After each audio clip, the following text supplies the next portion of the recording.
Сәлеметсіз бе құрметті көрермен, каналымызға қош келдіңіз. Видеоролик турсында толығырақ мәліметке ие болды қаласаңыз, видео төмендегі бір ғана лайк және подписаться етемелерін баса кетуді ұмытпаң. Ал онда біз бастадық. Астанада сағат 21:00-ден таңғы 04:00-ге дейін терезе есік ашуға болмайды. Астана әкімдігі масалардың санын азайту үшін сағат 21:00-ден 04:00-ге дейін дезинфекторлық саябақтарды, векторлар және тұрғын үй аумақтарындағы өңдейтінін хабарлайды.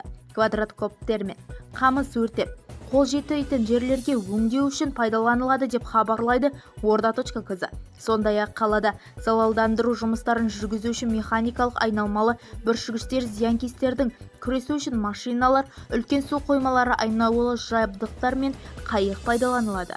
Айтпақшы, әкімдік биыл су қоймасының фауна және флорасына зиянсыз биологиялық препараттар қолданылады деп сендірді. Бұл зиянкестермен күресу шаралары толығымен жою емес, тіршіліктердің, жәндіктердің саны азайтуға бағытталған.